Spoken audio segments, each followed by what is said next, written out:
반갑습니다. 저는 KBS 제주방송 총국에서 방송 작가로 활동하고 있습니다. 35년째 방송 작가로 활동을 하고 있고요. 제가 맡고 있는 프로그램은 꼬닥꼬닥 걸어서 제주라는 프로그램입니다. 매주 금요일 저녁에 현재 방송되고 있고, 제가 주로 이제 제작하고 있는 그 프로그램들의 내용이 제주의 역사, 문화, 그리고 사람들의 이야기를 담은 내용을 담아서 프로그램을 제작하고 있습니다.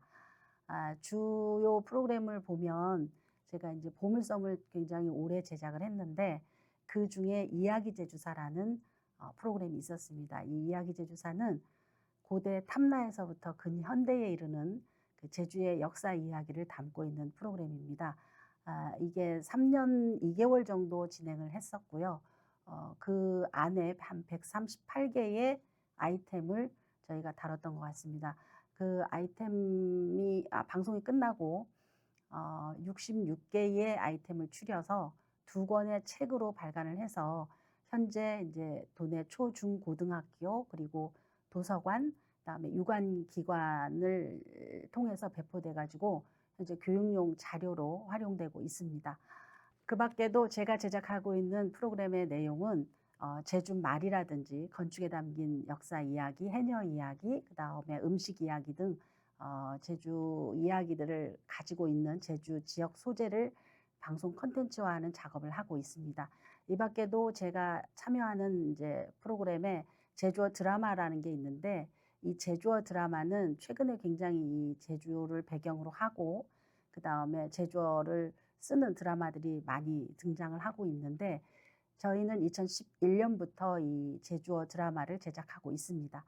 2011년 그 이야기 제주사를 제작을 할 때 처음 에피소드 형식으로 넣던 거를 2014년에 아예 본격적으로 제주어 드라마라는 타이틀을 걸고 전국 방송을 시작을 했습니다. 그래서 지금 방송되고 있는 어떤 제주어 드라마의 효시가 바로 이 작품이 아닐까 싶습니다. 맹질먹게 혼저 오라라는 제주어 드라마가 있습니다. 이 제주어 드라마를 시작으로 해서 전국적으로 제주어 드라마들이 이제 방송이 됐는데, 그 밖에 화가 이중섭이 제주에 피난을 와서 제주에서 생활할 때의 모습을 담은 중섭이라든지, 그다음에 해녀 3대 이야기입니다. 어멍의 바당이라는 제주어 드라마가 있었는데, 이 어멍의 바당은 전체 한 12부작 미니 시리즈였습니다. 제주 해녀 3대 이야기를 담고 있고 12부작 미니 시리즈로 제작을 했던 건데, 지역에서 이런 지역의 소재를 가지고 지역의 말을 이용해서 미니 시리즈로 제작을 한 거는 이 어멍의 바당이 또 최초였습니다. 그리고 이제 제주 집안 곳곳에 신들이 좌정해 있는데, 그런 신들의 탄생 내력을 닮은 가옥신이라든지 등등 해서 제주어 드라마를 한 10여 편 제작을 했고요. 그 다음에 최근 제작한 다큐멘터리로는 기미 독립운동보다 5개월 먼저 제주에서 있었던 항일운동이 있었습니다. 법정사, 서귀포 법정사에서 있었던 무장 항일운동인데, 그 내용을 담은 1918 제주 법정사 항일운동이라는 다큐멘터리가 있었습니다. 그리고 한국전쟁 75주년 기념 이제 특집 다큐멘터리로 제작을 했던 영웅의 기한 레클리스라는 다큐멘터리가 있고요. 또 영국 BBC하고 JTBC하고 합작으로 이제 국제 공동으로 제작을 했던 딥다이브 코리아 송지효의 이제 해녀 모험이라는 다큐멘터리가 있었는데, 거기에 수석 프로듀서 겸 작가로 제가 함께 참여를 했습니다. 그래서 이런 것들을 중심으로 해서 제가 35년째 지금 제작을 하고 있는데, 이 시간 동안 제작을 하다 보니까 저에게도 어떤 영광의 순간이 있었습니다. 한국방송대상에서 개인상, 작가상을 수상을 했는데, 이거는 저의 자랑일 수도 있습니다만은, 제가 이 자리에서 이 상 이야기를 하는 이유는 그만큼 이제는 중앙에서도 지역의 소재, 지역의 컨텐츠, 지역 방송에 이제 주목을 하고 있기 때문에 지역 작가에게 그런 영광을 안겨줬던 것 같습니다. 이렇게 제가 하는 일이 지역의 소재, 지역의 이야기를 방송 컨텐츠로 제작을 하는 겁니다. 그래서 오늘 제 강의의 주제도 로컬이 곧 컨텐츠다라는 주제로 오늘 2차 시에 걸쳐서 강의를 진행해 보도록 하겠습니다. 로컬이 곧 콘텐츠다. 먼저 오늘 이 시간에는 로컬의 의미 그리고 로컬에 주목하는 이유와 로컬 컨텐츠란 무엇인지 그리고 지역의 소재를 컨텐츠화해야 하는 이유에 대해서 생각해 보고 그 다음에 제주만의 지역 요소가 가지는 유리한 점에 대해서 함께 얘기를 나눠보도록 하겠습니다. 그리고 다음 차시에서는 지역 소재를 컨텐츠 아이템으로 발굴하는 안목에 대해서 한번 생각해 보고요. 그다음에 스토리화하는 방법, 도내외, 국내외 사례에 대해서 같이 이야기를 해보도록 하겠습니다. 먼저 이 로컬의 의미에 대해서 생각해 보자면 이 로컬이 가지는 사전적 의미로는 지방의, 지역의, 현지에라는 의미를 가지고 있습니다. 근데 컨텐츠로서의 로컬의 의미는 또 다른 의미를 가지고 있죠. 이 컨텐츠로서의 로컬의 의미를 살펴보면 지역의 역사와 문화 그리고 자연과 사람 그 다음에 사회 전반에 걸친 지역의 의미를 담고 있는 게 바로 로컬 컨텐츠입니다. 결국 로컬 컨텐츠는 그 지역만이 품고 있는 어떤 고유의 역사와 문화, 사람들의 이야기를 담고 있어야 되는 겁니다. 다음으로 이 로컬 컨텐츠에 주목하는 이유에 대해서 살펴보겠습니다.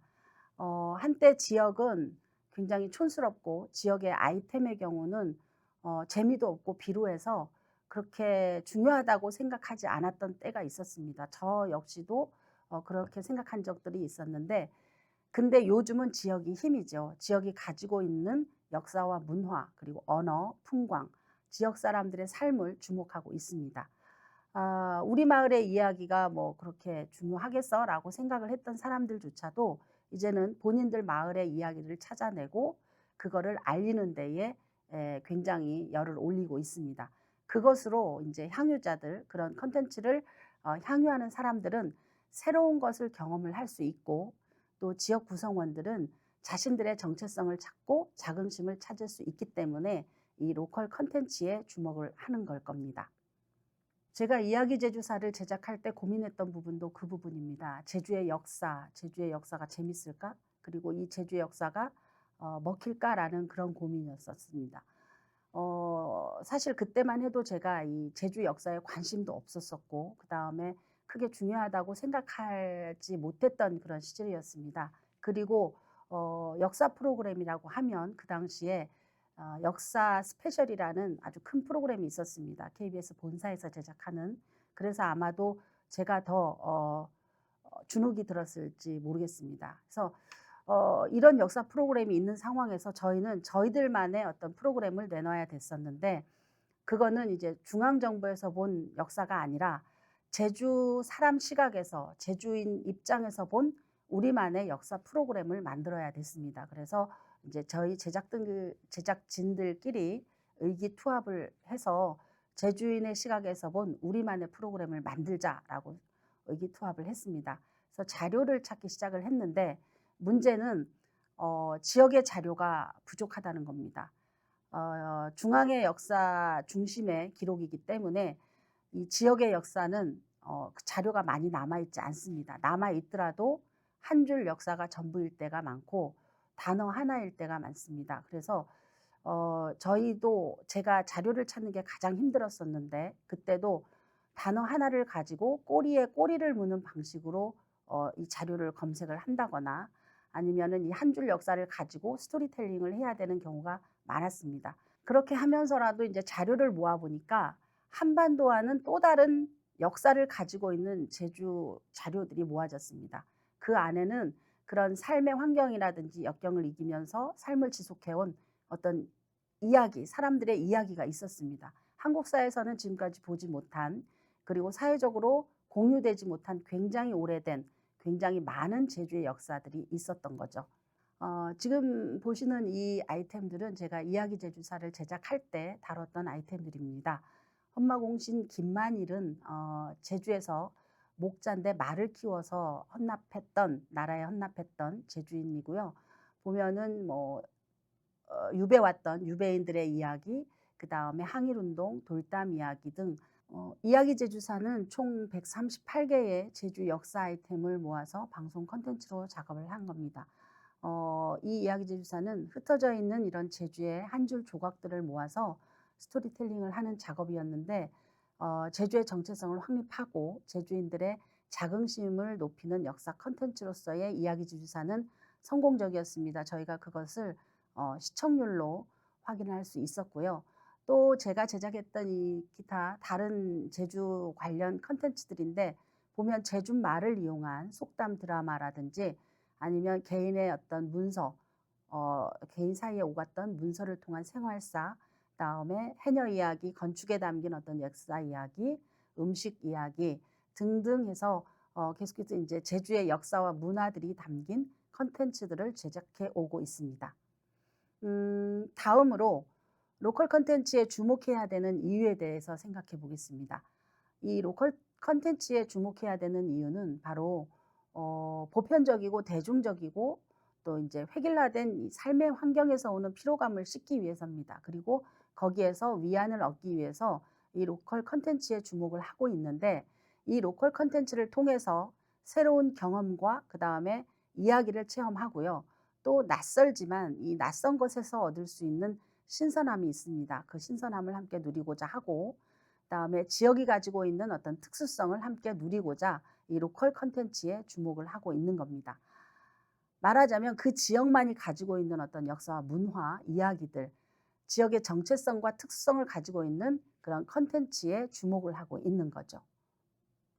그러면 로컬 콘텐츠란 무엇인가에 대해서 생각을 해보겠습니다.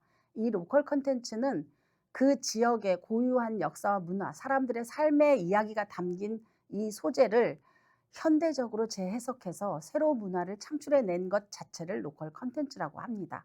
로컬 콘텐츠를 향유하고 공유하는 세대들이 있습니다. 바로 MZ세대들인데 MZ세대들은 음식 하나를 먹더라도 단순하게 맛있는 것을 찾기보다는 그 안에 담긴 어떤 스토리라든지 지역성이라든지 지속 가능성에 큰 가치를 두고 음식을 찾더라도 찾습니다. 그 음식 속에 어떤 이야기가 담겨 있고 또 어떤 삶의 이야기를 가진 사람들이 만들었는지가 더 중요한 거죠.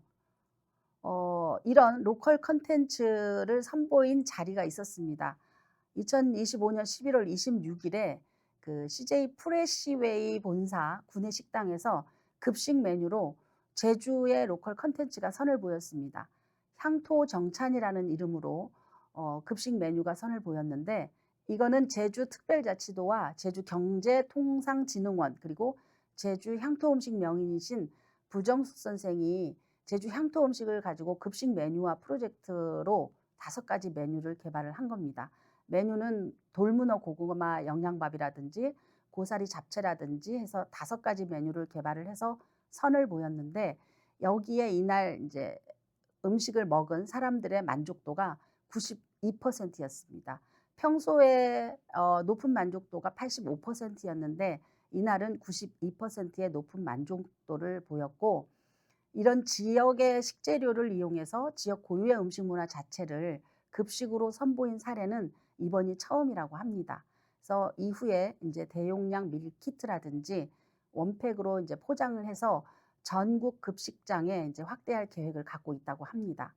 이렇게 구내식당 자체도 이제는 단순한 식사 장소가 아니라 어떤 식문화와 그다음에 컨텐츠를 같이 누릴 수 있는 플랫폼으로 확장되고 있는 현실입니다. 그러면 이 로컬 컨텐츠는 어떻게 탄생이 되는지 보겠습니다. 최근에 귀향 귀촌하는 청년들이 굉장히 많이 늘고 있습니다. 그 청년들의 경우는 자신이 의미가 있다고 생각하는 일을 하고 그다음에 지역과 함께 성장하는 삶을 선택을 합니다. 그러면서 새로운 라이프 스타일을 만들어 놓는데 이들이 귀향 귀촌한다고 해서 단순하게 농사를 짓거나 고기를 잡거나 하지 않습니다. 농사를 예를 들어보자면 부모 세대들의 경우는 단순하게 이제 농사만 지었었는데 이 청년 세대들의 경우는 그 마을의 역사와 문화를 먼저 공부를 하고 그다음에 그 역사와 문화를 알리려고 합니다. 그리고 그런 것들을 바탕으로 농법을 연구하고 그것들을 이용해서 생산물을 만들어냅니다. 그 생산물 위에 그 마을의 이야기들을 실어 넣는 거죠. 그게 바로 새로운 로컬 컨텐츠의 탄생이고, 이렇게 로컬 컨텐츠를 만들어 놓은 그 사람들이 바로 로컬 크리에이터들이 되는 겁니다. 이런 로컬 크리에이터들은 그 지역의 고유성을 지키면서 새로운 시각으로 그 지역의 변화를 현재 이끌어내고 있습니다. 이 지역 소재를 컨텐츠화해야 하는 이유에 대해서 살펴보도록 하겠습니다. 이 지역 소재를 컨텐츠화해야 하는 이유는 바로 지역의 역사와 문화의 중요성을 이해하는 것과 같다고 저는 생각을 합니다. 지역의 역사의 경우는 이 중앙의 역사하고는 완전히 다른 역사를 가지고 있습니다. 물론 큰 흐름으로는 한반도의 역사 속에 포함이 돼 있지만 그 지역만이 가지고 있는 어떤 고유의 역사나 문화는 따로 존재한다는 얘기입니다. 예를 들어서 제주를 보겠습니다. 제주는 출발부터 달랐습니다. 제주에는 기원 전후부터 10세기경까지 탐나라는 하나의 나라가 존재했습니다. 이 탐나는 부족 연합 체제를 가지고 있는 소국 작은 나라였습니다. 하지만 주변 국가들하고는 어깨를 당당하게 겨뤘던 하나의 나라였습니다. 그리고 그 환경을 보면 사면이 바다라는 어떤 삶의 환경에서 다져진 그런 탄탄한 해양 기지를 탐나국 사람들은 가지고 있었고, 또 고립돼 있는 섬 사람들만의 어떤 강한 공동체 의식이 있었습니다. 그리고 거기에서 파생된 삶의 문화들, 환경적, 정서적으로 이제 한반도와는 완전히 다른 역사와 삶을 가지고 있었기 때문에 이런 지역 소재는 한반도와는 전혀 다른 이 지역만의 소재가 되는 거죠. 탐나국은 한반도는 물론이고 중국 당나라하고 일본, 동남아시아들과 교류하던 국제적인 해상 왕국이었습니다. 지금 이거는 인도네시아 깜뿡이라는 전통 마을의 모습인데, 보면 고상가옥 형태로 집이 있고요. 그다음에 마을을 둘러싸서 돌담으로 이 마을 전체를 두르고 있습니다. 돌담을 자세히 들여다보면 제주와 똑같은 현무암입니다. 구멍이 숭숭 뚫린 현무암입니다. 여기까지는 인도네시아가 화산 활동으로 이루어진 섬이기 때문에 똑같은 제주와 비슷한 모습을 하고 있다라고 생각할 수 있는데, 이것은 인도네시아 전통마을 깜뿡의 정랑의 모습입니다. 제주의 정랑과 아주 비슷하죠. 제주의 경우는 정주석이라고 해서 돌에 구멍을 뚫고 나무를 걸쳐놨는데, 여기에서는 정주목입니다. 나무에 구멍을 뚫고 거기에 이제 긴 막대기를 걸쳐놨습니다. 그래서 이거를 그 마을을 드나들 때 쓰는 대문 역할로 이 정랑을 사용하고 있었는데, 더 놀라운 것은 우리 제주에서 정랑이 모두 내려져 있으면 어떻습니까? 지금 집안에 사람이 있으니까 들어와도 좋습니다. 그 다음에 하나만 걸쳐져 있을 때는 바로 옆집에 잠깐 나와 있습니다. 바로 들어갈 겁니다라는 의미고, 두 개가 걸쳐지면 밭이나 어디 옆마을에 가서 하루 종일 있다 올 거고, 세 개가 걸쳐지면 집에 아무도 없고 하루 이상의 외출을 할 거니까 출입하지 마십시오라는 의미를 제주에서는 갖고 있습니다. 그런데 이 인도네시아 전통 마을인 깜뿡에서도 똑같이 이런 기호 체제를 가지고 사용하고 있다는 겁니다. 이거는 해상 왕국으로서 해양 문물의 교류가 있었다는 증거가 될 수 있을 겁니다. 또 다른 지역으로 가보겠습니다. 여기는 인도네시아 깜뿡에서 한 3,000km 떨어진 스리랑카 전통마을 타밀이라는 지역입니다. 여기에서도 똑같은 정랑의 모습을 볼 수 있습니다. 물론 기호 체제 역시 세계가 저렇게 다 내려가면 사람이 드나들어도 좋다. 나머지 다른 기호 체계도 제주와 인도네시아와 똑같은 기호 체계를 갖고 있습니다. 이거는 이들 나라 간에 어떤 해양 문물 교류가 있었다는 증거고, 그런 것들이 아직도 주변 국가들, 특히 탐나국을 포함한 주변 국가들에 이제 남아 있다는 이야기를 할 수 있죠. 그러면서 탐나는 938년 고려 태조가 고려에 복속시키면서 탐나국이라는 그 나라 이름은 잃습니다. 그러면서 이제 한반도의 정치 체제 속에 흡수가 되죠. 그 다음에 이제 조선시대의 제주를 보면 조선시대 제주는 창살 없는 감옥이었습니다. 말 그대로 섬 전체가 하나의 감옥이었다는 겁니다. 이 말은 뭐냐면 그 누구도 관의 허락 없이는 섬 밖으로 나갈 수 없었습니다. 1629년부터 1820년까지 무려 200년 동안 제주 사람들은 제주 섬에 갇혀서 살아야 됐습니다. 완전 고립의 섬이었던 거죠. 어느 한반도의 어느 지역이 200년 동안 다른 지역, 다른 마을과 교류 없이 살았던 곳이 있겠습니까? 이런 환경들이 한반도와는 전혀 다른 삶과 역사를 만들어낼 수밖에 없었던 그런 요인으로 작용을 했던 겁니다. 근데 아이러니하게도 이렇게 출入금지령 같은 것들이 지켜낸 게 있습니다. 바로 제주 고유의 언어와 문화라고 할 수 있습니다.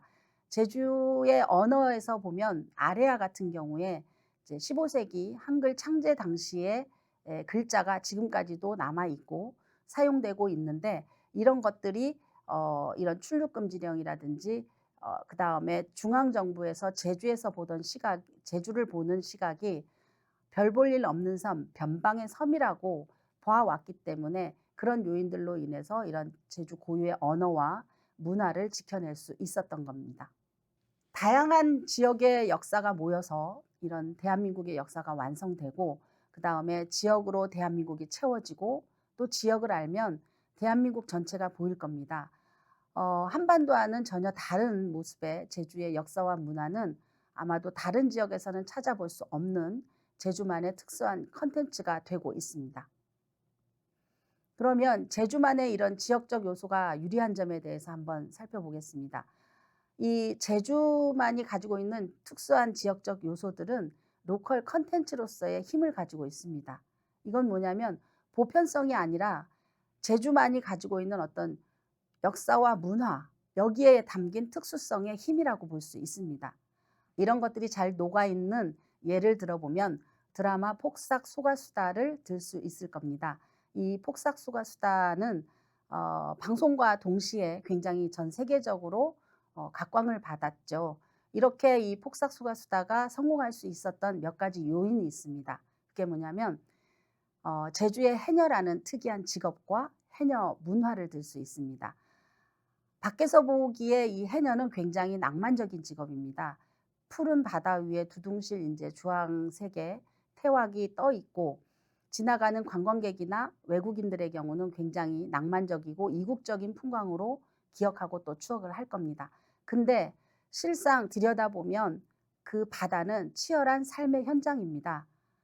해녀들은 목숨을 담보로 이제 맨몸으로 깊은 바다 속에 들어가서 해산물을 캔 다음에 그걸로 이제 가족들을 먹여 살리고 또 지역 경제를 살려왔습니다. 근데 그 해녀들이 그 거센 바다를 이겨낼 수 있는 청춘들이 아니었습니다. 대부분의 나이가 70세 이상입니다. 제가 그 BBC하고 JTBC 공동 제작으로 송지효의 해녀 모험을 할 때 BBC에서 이 해녀 아이템에 주목한 이유가 바로 이런 부분이었습니다. 한국에는 특히 제주에는 맨몸으로 바닷속에 들어가서 해산물을 따는 여인들이 있다. 그 여인들의 나이가 보통 70세다. 어떻게 가능하냐? 그 사람들은 어떤 삶을 살아왔고 그다음에 어떤 삶을 지금 살고 있는지 BBC가 주목한 부분이 바로 그거였다고 그래서 해녀 아이템을 같이 하게 됐다고 이야기를 했습니다. 그런 어떤 해녀들의 질펀한 삶과 정서 그다음에 공동체 문화 등이 이 폭삭 소가수다 속에 폭넓게 조명이 됐기 때문에 성공할 수 있었던 첫 번째 요인이라고 생각을 하고요. 두 번째 요인으로는 낯선 제주어의 힘이 아닐까 싶습니다. 이 제주어는 외국인의 경우 특히 한국어하고는 전혀 다른 모습을 하고 있기 때문에 다른 언어로 이해를 하는 경우를 많이 봤습니다. 제가 제주어 드라마를 제작을 해서 전국에 방송할 때 가장 신경을 썼던 부분이 바로 그건데 드라마를 다 제작하고 나서 그 제주어를 표준어로 번역을 해서 자막을 올려야 했습니다. 왜냐하면 같은 한국 드라마임에도 불구하고 제주어 드라마의 경우는 자막 없이는 볼 수 없는 그래서 그런 그 묘미가 이 지역의 컨텐츠를 특수하게 만드는 요소가 됐습니다. 마찬가지로 폭삭 소가수다 역시 그런 제주어가 등장함으로 해서 국내 시청자들의 그 시선을 모았던 요소가 될 수 있었던 것 같고요. 그리고 세 번째는 드라마 속에 등장하는 그 장소, 배경은 드라마에서 그치는 게 아니라 직접 가 보고 싶은 그런 동경의 장소가 되고 있습니다. 그리고 드라마가 끝나면 실제 여행으로 이어지기도 하죠. 이렇게 제주 고유의 문화 원형을 잘 살려서 지역 문화 콘텐츠로서 글로벌 콘텐츠로서 성공을 했기 때문에 이 폭삭 소가수다가 성공할 수 있었다고 생각을 하고요.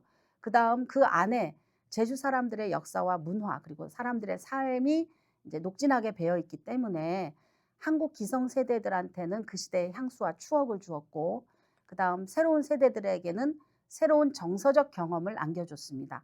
또한 외국 시청자들에게는 이런 제주만의 어떤 특수한 삶과 문화를 안겨줄 수 있었습니다. 그래서 폭삭 소가수다가 성공할 수 있었는데 폭삭 소가수다는 2025년 뉴미디어 콘텐츠상 대상을 수상을 했는데 그 심사평을 찾아보니까 제가 앞서 말씀드렸던 그런 부분들이 이제 추격적으로 들어가 있었습니다. 지역적 특수성을 보편적 정서로 확장을 하며 K 콘텐츠의 문화적 다양성과 확장 가능성을 보여주었다. 이런 특수한 역사와 문화, 자연을 품고 있는 제주는 콘텐츠의 보고라고 볼 수 있습니다.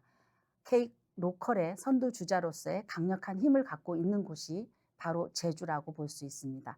이렇게 해서 오늘 제가 준비한 1강은 마치고요. 다음 시간에는 제주 지역 소재를 콘텐츠 아이템으로 발굴하는 안목과 스토리화하는 방법, 그리고 도내외, 국내외 사례에 대해서 살펴보도록 하겠습니다.